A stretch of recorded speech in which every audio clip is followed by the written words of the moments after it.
Go back to your rich friends, Farage. Count Binface was on Sateo and he was interviewed by Mehdi Hasan. And to describe that interview, it was just goat talk, okay? But before we go into that interview, I also want to cover his opponent, Nigel Farage. Did you meet Mr. Epstein? No. No, I didn't. I didn't. Had I been 10 years older, I would have done. I would have done. I would have done.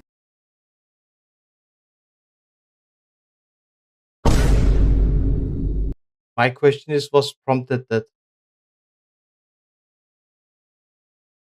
Nigel Farage, if you are watching, Virus said that. So let's enjoy this goat talk together.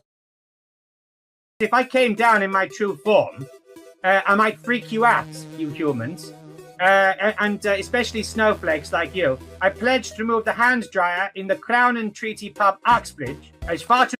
Yeah, I'm a single issue voter on that. Too close to the urinal. It is like air frying your genitals while attempting to urinate. It's got to be stopped. You have run many times before. No one's really taken you seriously until now. Well, firstly, fake news, Hassan. That's not true. Have you got addicted to that moment outside number 10 with the podium or no podium? Maybe everyone just needs to calm down a little, eh? Maybe that's how I come in. If you get elected to Parliament, will you take off your helmet? Because you can't wear that bin in the House of Commons. I mean, it's not a bin. It's his head. Okay, it's his head. Chamber. Nigel Farage's decision to quit his seat and stand for re-election in the constituency of Clacton this Thursday grabbed headlines across the UK. But you know what grabbed headlines across the world? The fact that all of the major parties decided not to run candidates against Farage, which meant the Reform UK leader has been left facing a self-described intergalactic space warrior, the leader of the Recyclons. Yes, Count. It's not self-described. It's like he's that. He's not self-described. He's like a intergalactic space cyclops. Count Binface. Just this week, the Associated Press, the AP, devoted an entire piece to the race, referring to Britain's wackiest election in Clacton and the man in a can with a plan. You know, the garbage can on his head. I'm delighted to say that on the eve of this historic by-election, Count Binface himself joins me here on Zateo UK. Welcome, Count Binface, to Zateo UK. Well, it's a pleasure to be here, Mehdi. And firstly, thank you for pronouncing Zateo, because I've seen it lots online. You're doing very well. But I didn't know how to say it. What does it mean? It means to search for the truth. It's ancient Greek, Count Binface. Exactly. I knew you'd say that. Beautiful. Exactly.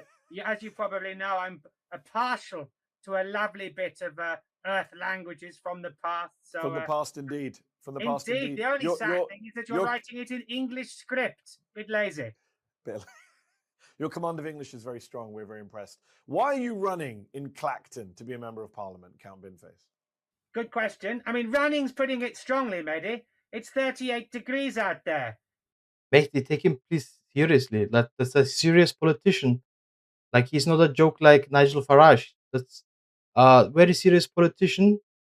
And the average British person on Mallorca or Ibiza looks like him. Like, I don't see any different. And Mehdi Hasan is laughing here. Like, come on, Mehdi, you are a professional journalist. Take it please seriously. It's I think standing is a more accurate description of my election activities. And even that might be difficult come Thursday night. But now he take it more seriously. But it's hard not to laugh. But voting is serious business. But yes, I am taking part. I mean, my first answer is, of course, why not? This is democracy. And British democracy at that, the greatest in the world, in the cosmos. It's the only one that would allow me to stand next to a prime minister, a minister, a party leader, architect of Brexit, you name it. And on that beautiful moment on election night, there is the great leveler where they have to stand next to whoever is brave enough to take them on. I mean, it's perfect, isn't it? That's why you're talking to me. Yes, I have to ask you this though. You've stood next to prime ministers, as you said, Andy Burnham. You were at the Makerfield by-election. You were at the Theresa May election, Boris Johnson. Andrew Burnham endorsed Count Binface, and that was the only good thing that he did so far. Rishi Sunak. What did they make of you? Did you interact with these prime ministers? Well, I mean, my main answer to that would be, who cares what they think? Because with the exception of Andy Burnham, they've all gone into the dustbin of history, you see. I have taken out the trash. And obviously, Andy actually had the greatest Did you get it? Take out the trash. conversation with me so far. He seemed to be aware of my policies, Mehdi. He quoted them to me, renaming HS2 FFS1. He knew all about it. He said he'd think about it. So maybe there's the start of a brighter galactic future for the UK with its new leader. But as for the other ones, good riddance. Good riddance indeed. Liking this video? Then don't just watch. Hit like, share, and subscribe. And tap the bell so you never miss a video or live show. But if you want early access to exclusive content, then you have to head to Zateo.com and subscribe now. You'll be supporting fearless, independent journalism. Yeah, subscribe to Zateo. Like Mehdi Hasan is one of my top 5 favorite Hassans. Okay, like subscribe to them, please. Run many times before. No one's really taken you seriously until now. All the other major parties decided to stand down. I took Count Binface seriously day one, okay? But yeah, the mainstream media don't want to take him seriously. Say, oh, look at how he looks. Yeah. And the other person is Nigel Farage. Like, Nigel Farage is an unserious politician. Mr. Brexit. Mr. took 5 million from a crypto billionaire. Like, and yeah, Brexit was so good that Britain was 10 years before was better off than now. But yeah. How excited were you when you heard there wouldn't be a Labour candidate or a Tory candidate or a Lib Dem, and it would just be Count Binface and a bunch of other no-names against Nigel Farage, the possible next Prime Minister of the UK? Well, firstly, fake news, Hassan. That's not true. Because in the London mayoral contests in 2021, I received 92,000 votes, first choice and second choice. Is that not being taken seriously? Yeah. I finished 9th out of 20 candidates in the top half. Is that not being taken seriously? In the 2024 London mayor election, I got 24,000 votes and beat the fascists of Britain First by several thousand votes. Well done. Is that not being taken seriously? I mean, technically... Yeah, numbers. Like, I like the number, and he's more useful as a politician than Nigel Farage. Like, no lie was told here. You dropped 70,000 votes, but still, good that you beat the fascists. We're always happy when you beat the fascists. You mentioned your policies. Mehdi. I'm taking you seriously.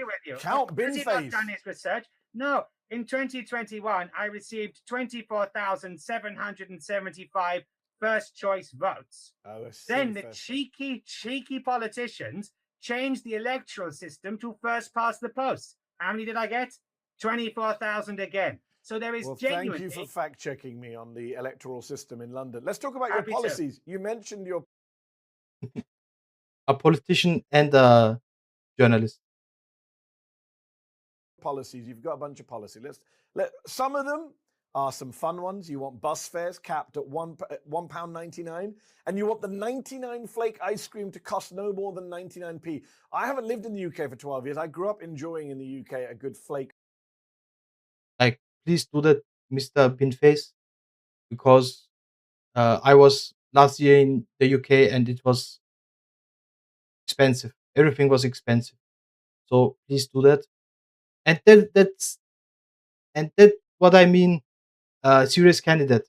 Like, he has real proposals, and Nigel Farage has proposals like, oh, small boats, and Brexit. on a softie. What does a flake cost right now? Thank you for saying they're fun policies. I like to think they are positive, but of course they're deadly serious. That if Andy Burnham can price cap bus fares at £2, why shouldn't the people of Clacton get a little discount on that? I don't see why not. But Which of course is fully funded. Classic in my politician, manifesto. you're not actually answering my question. What is the cost of a flake? What's the cost of a flake ice cream right now? Excuse me, you asked me 2 questions. I'm just coming to that. So take it to just a little bit of patience, sir. You have asked me 2 things. I'll answer both things. Okay. Us politicians don't do that. I've remembered every part of your question. Okay. I should come to them in turn. I simply say, you call. Strong rhetoric from Count Binface. Like he's on the same level as Zohran Mamdani and Barack Obama. My bus policy fun. I'm saying it's fully costed by my windfall tax on cozy crime novels written by celebrities. Now let's move on to the ice creams. Yes, 99 flake ice creams should cost 99 pence before you scarpered to America. That is what they cost roughly. In Frinton the other day, in the constituency, £3.80 for a 99 flake.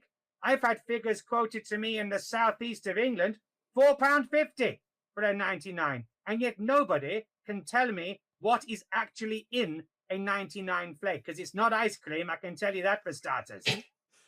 Whatever it is, it's good. You've got some other.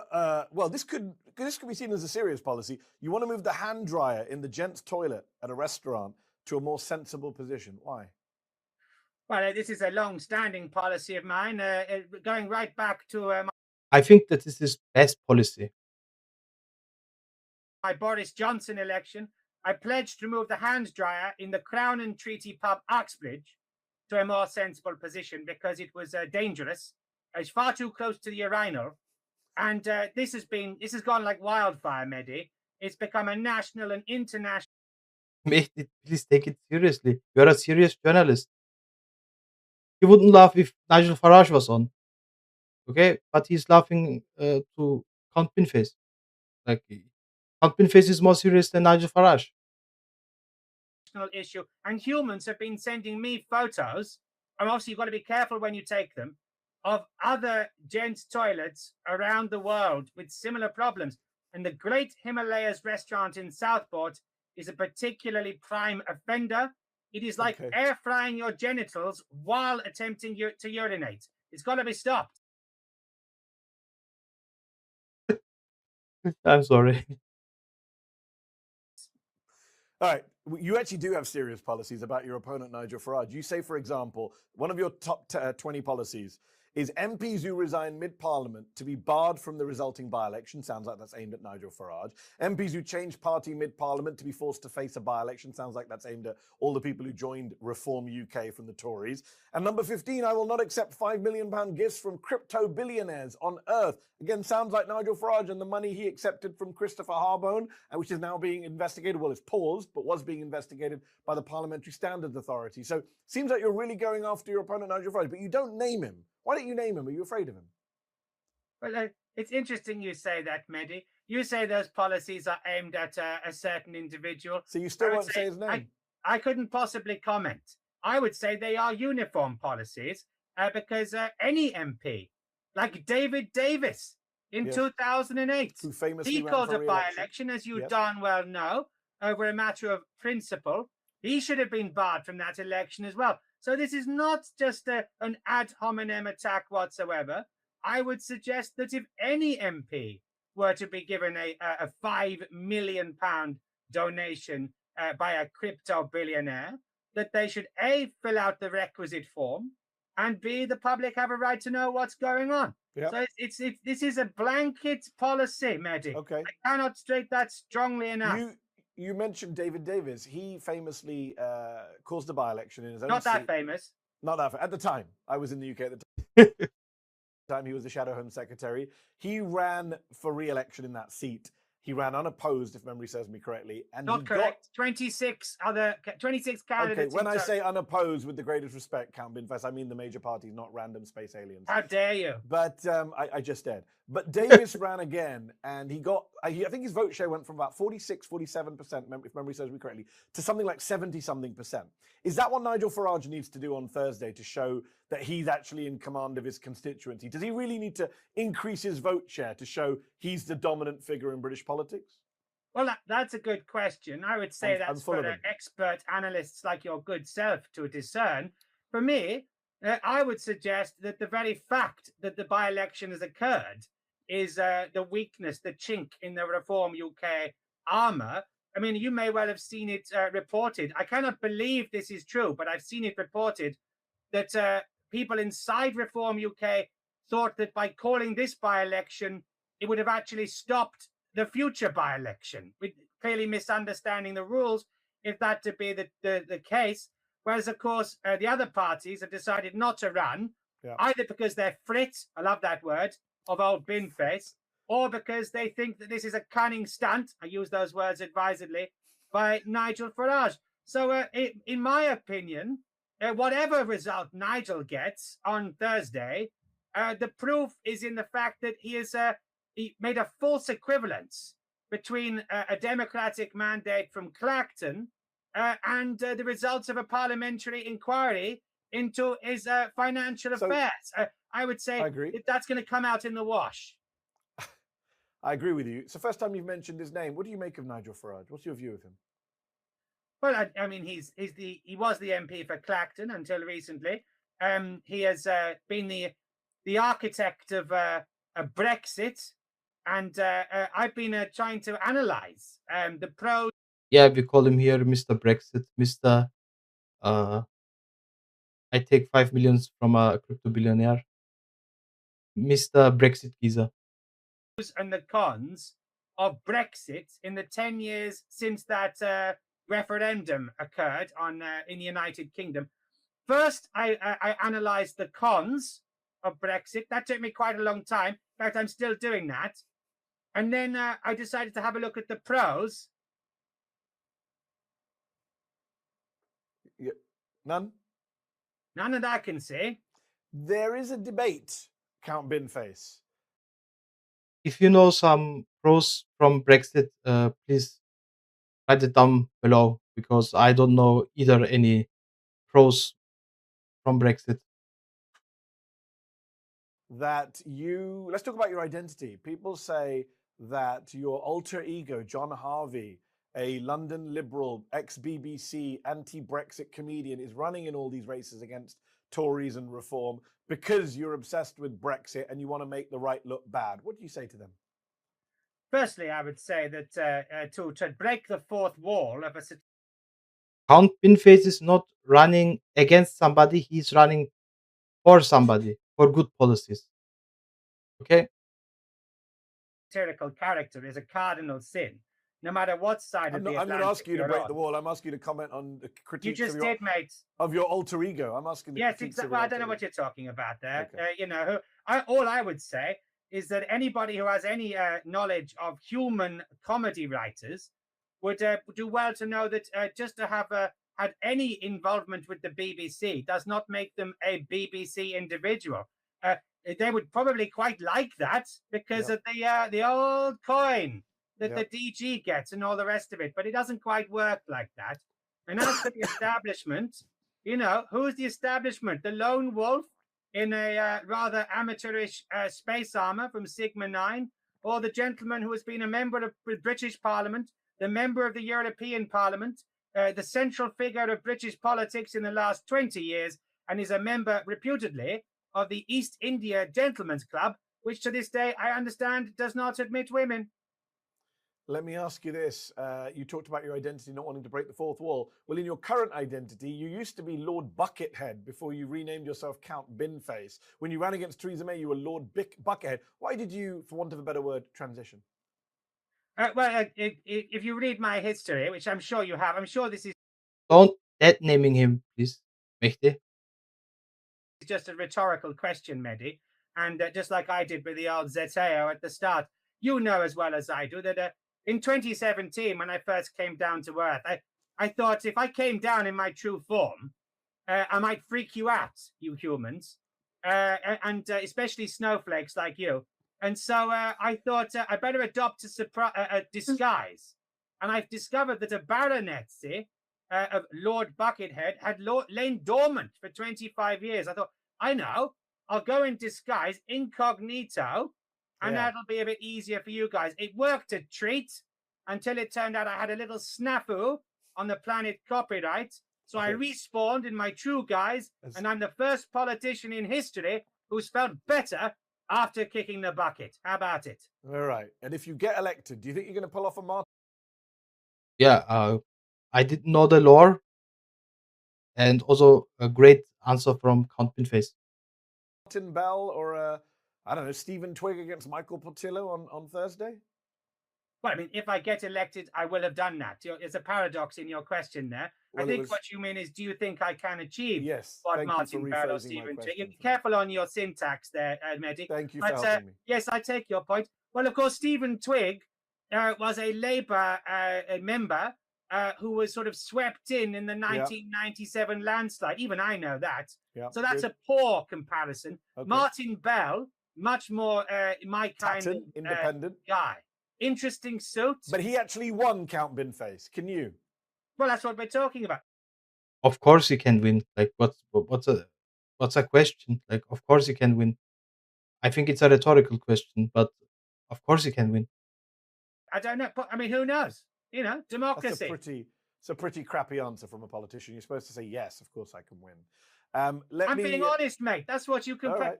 All right. What do you want? In the interest of honesty, if you get elected to honest politicians are very rare, okay? And one is in front of us now, Count Binface. Parliament, will you take off your helmet? Because you can't wear that bin in the House of Commons chamber. Not true either. I was live on Newsnight. Do you remember them? Yep. And they obviously they're going down, and Zateo's coming up. But you know, I went on them as well. That's not a helmet. That's his head. He can't take off his head. Like he would die. And the political editor, Nick Watt, said live on air that British members of Parliament had been debating how to change the rules to allow me to enter Parliament in my full regalia. Now, you might think, as I've been saying, maybe they should have been concentrating first on fixing the British economy. But there we are. You know, maybe they have got their priorities right. It's funny you mentioned Newsnight going down, and you called them, I think, a souped-up podcast when you were on air with BBC Newsnight. You also did John Craig of Sky News, kind of tore him a new one when he interviewed you very reluctantly on the Makerfield by-election night.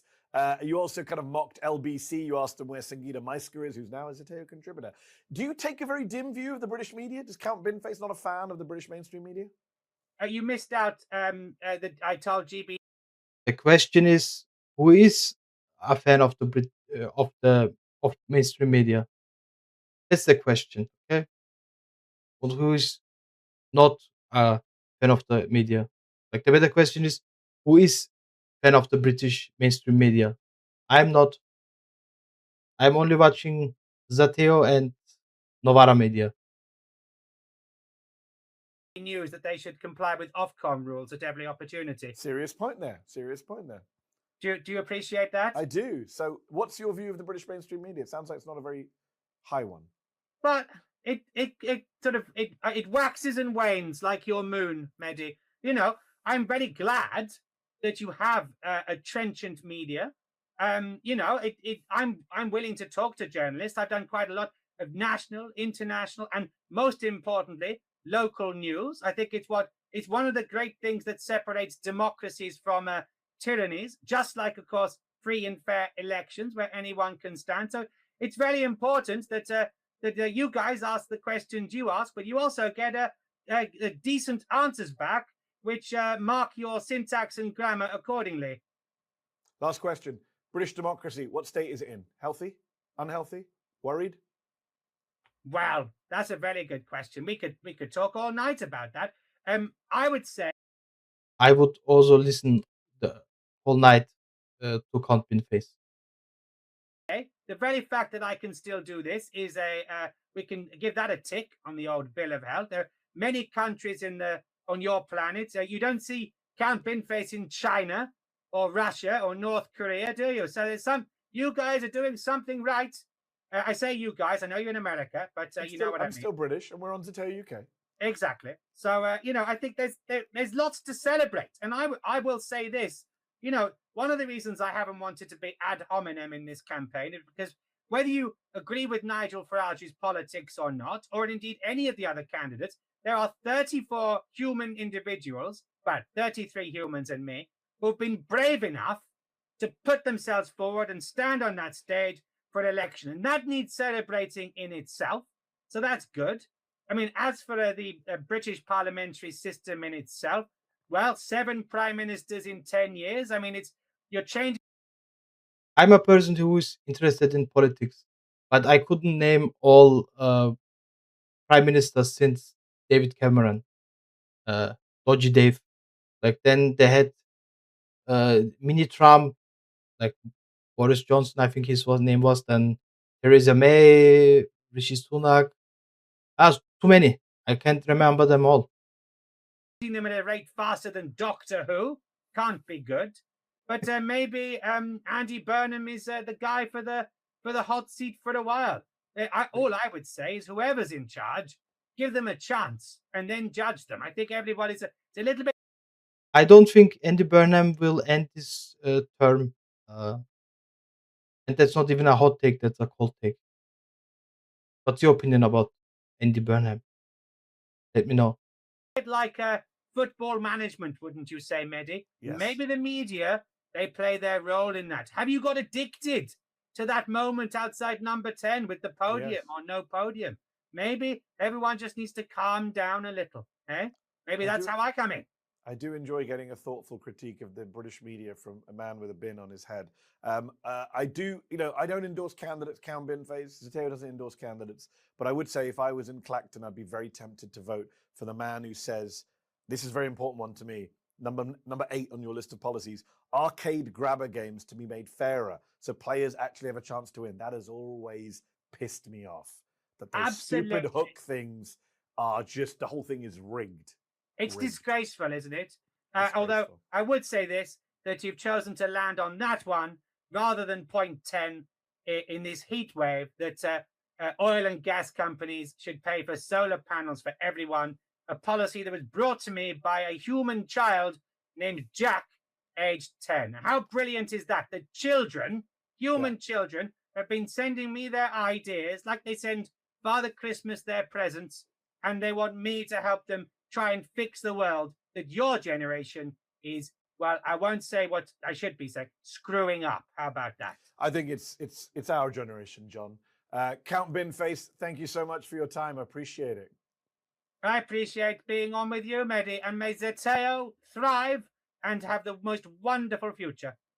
Appreciate the endorsement. Yeah, it was a great interview, very entertaining.